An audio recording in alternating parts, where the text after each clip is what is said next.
Bonjour et bienvenue à la caverne des jeux de Thierry. Aujourd'hui, je vais vous présenter un petit jeu de taille, mais en fait, une fois installé, c'est plutôt un gros jeu. Tiny Epic Defenders, dans la série donc des Tiny Epic. Alors Tiny, en fait, c'est un mot anglais qui veut dire petit. Alors, précision tout de suite, ce jeu-là que je vous présente, il est en anglais, mais on le trouve évidemment aussi en version française. Et donc ici, on a la version Defenders, puisqu'en fait dans la série des Tiny Epic, on voit souvent des versions un peu différentes, une version par exemple zombie, une version pirate, etc. En fait, les Tiny Epic abordent différents sujets, différents thèmes, différents modes de jeu. Et aujourd'hui, en fait, avec le Tiny Epic Defenders, on va aborder en fait le thème du tower defense. Alors en général, donc ces jeux sont donc comme je disais tiny, c'est-à-dire dans une petite boîte, vraiment petit. Mais par contre, une fois installé, alors ça dépend des tiny, mais donc ça prend un petit peu plus de place. Et ce n'est pas parce qu'en fait, effectivement, le jeu est tiny qu'il est, il y a peu de choses. Au contraire, les boîtes sont plutôt pleines à ras-bord de pas mal d'éléments et avec une certaine rejouabilité. Alors, dans le Tiny Epic Defenders, on va tout simplement défendre la capitale contre une invasion de monstres diverses et variés. Et donc, on va avoir des héros. Alors là, donc j'ai installé le jeu en mode solo. Alors, en mode solo, on a deux héros. Donc, bien sûr, j'ai sélectionné parmi une série de héros, hein. Donc là, on a Randall et Ezreal. Et donc là, je vais vous présenter, comme je l'ai fait précédemment sur d'autres vidéos, tout simplement un tour de jeu pour vous donner une petite idée de ce que donne un Tiny Epic Defenders. Alors rapidement, un petit tour d'abord du plateau. Nous avons donc la capitale à défendre et autour de cette capitale, différentes régions que l'on va défendre. Et effectivement, si on n'a pas suffisamment défendu la région, donc on arrive à un niveau de dégâts très élevé, ce sera directement la capitale qui sera touchée. Et si la capitale brûle entièrement, donc on atteint ici un maximum de dégâts, on a perdu.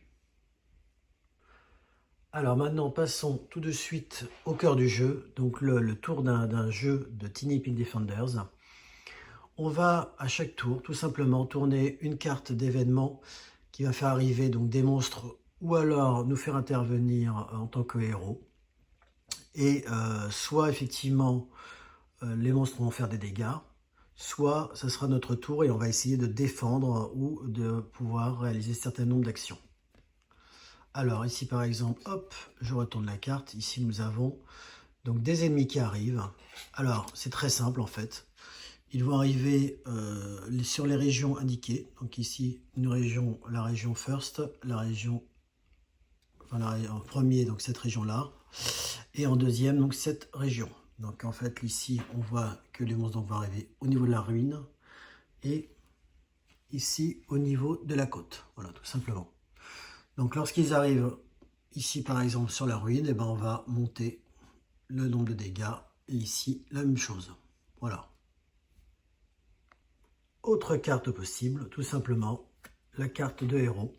Alors, il y a deux types de cartes de héros, soit une carte de héros de la couleur du héros, donc là, en l'occurrence, par exemple, ça pourrait être vert, ou jaune, pour notre héros Ezreal, ou alors une carte comme celle-ci, All Defenders, donc qui peut être utilisée en fait par l'un des deux ou tous les défendeurs, le tout étant de réaliser 3 actions en groupe. Alors là, c'est parce que j'ai pris la version, effectivement, une campagne solo. Donc sur une campagne solo, pour compenser le fait qu'il y ait moins de joueurs, on va utiliser effectivement cette carte-là.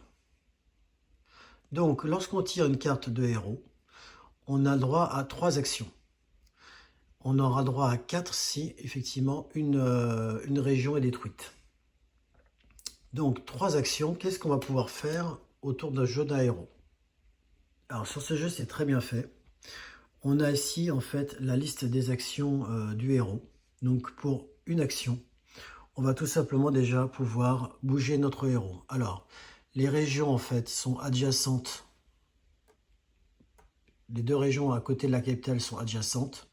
Mais ensuite, pour accéder par exemple ici aux montagnes, il faudra se déplacer d'abord ici et ensuite ici. Et en fait, après, on peut se déplacer dans le sens des aiguilles d'une montre ou inversement. Mais pour accéder à la capitale, on ne peut y accéder que sur les deux régions adjacentes. Voilà, donc ça, chaque déplacement coûte une action. Autre possibilité, sécurisée, donc c'est-à-dire en fait, tout simplement soigner, en fait, sécuriser la région pour faire baisser la menace. Donc par exemple, on va déplacer notre héros, par exemple ici, première action, et puis deuxième action ici, et là on voit que la région a été lieu un dégât, donc on va réduire de 1, donc ce sera notre dernière action. On peut aussi utiliser un pouvoir, donc chaque héros a un pouvoir, hein, qu'on ne va pas détailler ici, mais il faut savoir qu'effectivement on peut utiliser un pouvoir, deux héros, voilà, donc chaque héros a son pouvoir. On peut aussi à notre tour combattre. Alors combattre en fait, le Epic Four, en fait, c'est-à-dire le monstre de fin de niveau. Donc ce qui va se passer, c'est qu'en fait, lorsqu'on va tourner les cartes, lorsqu'on aurait terminé toutes les cartes, on va remélanger toutes les cartes et rajouter à chaque fois une carte de la horde. Et lorsqu'on aura terminé la horde, en fait, on fera apparaître ici le monstre de fin de niveau. Et ça sera celui-là qu'il faudra battre pour gagner le jeu. Voilà. Donc, effectivement, autre possibilité, aller combattre le monstre qui va apparaître dans une des régions. Autre possibilité, défendre. Alors défendre, c'est tout simple aussi. Donc par exemple, si on reprend notre exemple de tout à l'heure, imaginons que notre héros soit déjà dans cette région-là et que, effectivement, nous avons les espèces d'oiseaux là qui attaquent donc cette région-là. Si notre héros est bien sur la région, il va défendre, enfin il peut défendre, il n'est pas obligé. Et défendre, ça veut dire quoi? Tout simplement perdre à ce moment-là un point de vie. Voilà. Et donc, en fait, la région, par contre, ne sera pas attaquée à la place. Il faut savoir que le héros, alors, par certains effets, pourra se régénérer sa santé et de base, en fait, tout simplement aller à la capitale pour se soigner.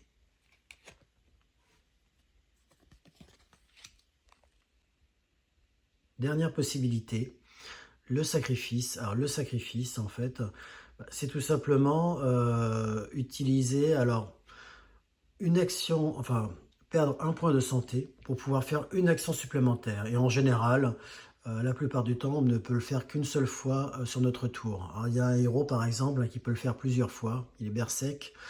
Il est prêt, en fait, à effectivement aller à se sacrifier et à perdre des points de vie supplémentaires. Mais la plupart des héros ne peuvent que sacrifier qu'un point de vie par tour pour pouvoir, en fait, faire une action supplémentaire. Enfin, dernière action possible, c'est utiliser l'action de la région. Donc, chaque région a une action. Il faut savoir qu'en plus, chaque région a une face recto, verso avec une action différente selon le recto et verso. Et lorsqu'on va installer le jeu, on peut les mettre par exemple tous sur la face A, tous sur la face B ou les mélanger en fait. Dans les règles, hein, c'est pas précisé, effectivement, on peut faire comme on veut. Donc, ce qui d'ailleurs rajoute aussi à la rejouabilité.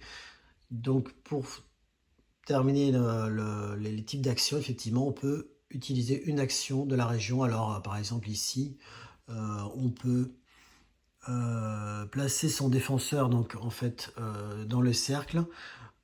Et quand une région extérieure en fait, est attaquée, on peut se rendre dans cette région et le défendre en payant effectivement par contre le coût d'un cœur. Voilà. Et sur l'autre face, ça sera une action à peu près similaire, mais pas tout à fait exactement la même. Voilà. Donc il y a ce qui ajoute une certaine variabilité. Dernier point et non des moindres, on a aussi en dehors effectivement des monstres qui vont attaquer les régions et du gros boss de fin de niveau, on a des monstres de niveau intermédiaire qui vont attaquer une seule région, mais qui ont en général un pouvoir négatif quand ils vont attaquer cette région.